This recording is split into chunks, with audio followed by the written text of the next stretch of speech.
orang yang lo gue baina wa bainallah, ya kan, lakum dinukum waliyadin. Ini interpretasi yang salah. Mari kita ajak orang yang tersesat, kita ajak, kita selamatkan. Orang yang papa kita pertolongkan. Orang yang lapar kita bantu beri makanan.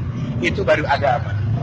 Karena ternyata agama lebih banyak di kalangan perutnya orang yang lapar, orang-orang yang miskin, orang yang di sana ternyata ada agama, ada air mata, ada tangisan, bukan di orang-orang kaya ini. Kalau orang kaya sudah bermain dalam ruang logika. Zakat 2,5%, ya kan? Kalau kekayaanku 10 miliar berarti zakatku 250 juta. Tapi mana perwujudan? Ada orang yang zakat 250 juta? Ada? Nggak ada. Yang ada cuma nasi sebungkus sama ayam sama sambal, berharap dapat surga dari Allah dengan bahasa pahala. Kita lihat bagaimana Islam mau maju berkembang tatkala kita intoleran. Bukan intoleran dengan orang yang di luar sana, tapi intoleran dengan famili kita sendiri. Ikhwanul fiddin, dia sama-sama bersahadat, sama-sama mengimami Al-Quran, sama-sama meyakini malaikatnya, ya kan? Tapi perilaku kita tidak pernah menyadari bahwa ada orang yang kita bantu sekitar kita. Dia ditanya, antum siapa? Ana muslim. Tapi mana? Coba kalau Anda pakai teori saya, Anda punya kekayaan 10 miliar, dizakatkan 250 juta, ya kan? 250 juta jangan dibeli nasi. Kita tanya, ada jiron kita ini orang kerjanya cuma bolak-balik. Tanya, Kif, antum apa kerja? Saya nganggur. Terus saya mau dagang. Kenapa enggak dagang? Enggak punya modal. Oke, ini ada uang. Berapa modalnya? Ya kurang lebih 20 juta. Nih pegang 20 juta. Anak pengen lihat inti dagang yang benar 20 juta. Tahun depan inti bayar zakat. Baru itu namanya rahmatan lil alamin. Kif, rahmatan lil alamin itu apa? Dari gelap menuju terang. Orang yang nganggur jadi bekerja, orang yang lapar bisa makan. Itu menjadi rahmat. Kalau cuman antum bagi-bagi nasi sebungkus, pahala surga, lakra'ah ini hari, zaman udah now, orang sudah individualis, lebih percaya Google daripada percaya orang-orang bicara kebaikan. Lihat anak-anak bangsa kita itu, ya kan, mereka hidup ketersesat dalam pikiran, ya kan? Mobil-mobil diisi pengamen. Ada kesadaran kita untuk membantu mereka, menyelamatkan mereka. Minimal jangan selamatin akhirat dah, dunianya dulu selamatin, ya kan? Insya Allah akhiratnya nanti. Kan nggak ada. Kita begitu individu, kita seakan-akan sudah melewati tahta langit aja, seakan-akan kita ini orang benar di hadapan Allah. Padahal kita belum tentu bisa selamat.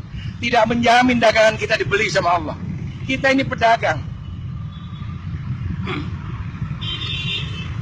Kita ini pedagang amal. Yang mudah-mudahan dagangan kita dibeli Allah. Jangankan kita bisa dibeli, sah menurut furu syariat aja sudah alhamdulillah. Kita bersyukur, artinya kita ngaji. Tapi tetap kita ada wara. Wara itu berhati-hati di dalam kebenaran agama kita. Hati-hati bukan kita ini kelompok Syiah, kelompok Wahabi, kelompok Sunni, bukan itu. Berhati-hati amalan kita mendekatkan enggak dengan perilakunya Rasulullah. Karena kita ini cuma napak tilas dari perjalanannya Rasulullah. Karena tidak ada bukti otentik dalam sejarah dunia orang yang sampai kepada Tuhan kecuali Muhammad ibn Abdillah. Catat itu. Hanya Muhammad ibn Abdillah yang membuktikan bahwa dia sudah berjumpa sama Allah. Ya kan? Ada namanya Siddhartha Gautama. Dia tidak sampai pada itu. Ya kan? Ada yang orang-orang hebat tidak akan pernah sampai. Cuma satu-satu buktinya.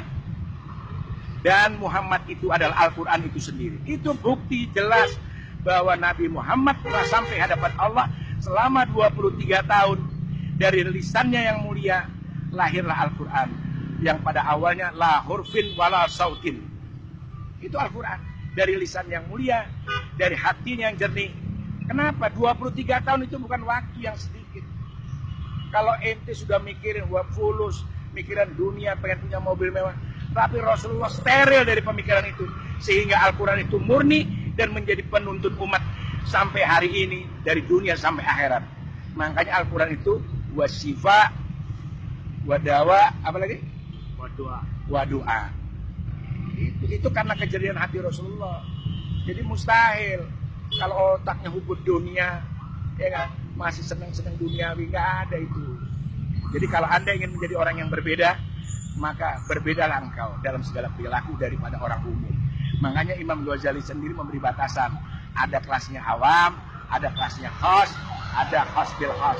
Ternyata khas bil khas itu awam itu adalah pola pikir, mindset cara berpikir kita.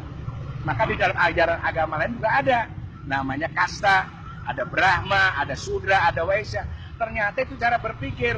Seorang Brahmana tidak mungkin berpikir cara Sudra. Orang yang khas tidak akan berpikir cara orang awam. Jadi cara berpikir bukan status sosial. Nah, boleh jadi ente jadi orang tajir, dunia di tangan ente. Tapi kelas ente tetap orang awam. Makanya jangan heran banyak orang bahlul yang nggak tajir dia tajir. Nah, itu kelas. Jadi ingat bahwa khas adalah cara berpikir. Jadi orang yang cara berpikirnya intelektual, berbudaya, berkultur, bermartabat, dia akan menempatkan segala sesuatunya pada nilai-nilai terhormat. Tapi kalau antum memang orang rendahan, walaupun anda di pinggir jalan, ditaruh di istana sekalipun tetap anda rendah dalam berbudaya dan berkultur. Tapi kalau anda memang orang yang punya kelas, walaupun anda di pinggir jalan, tetap anda seperti mutiara di dalam lumpur, indah adanya. Assalamualaikum.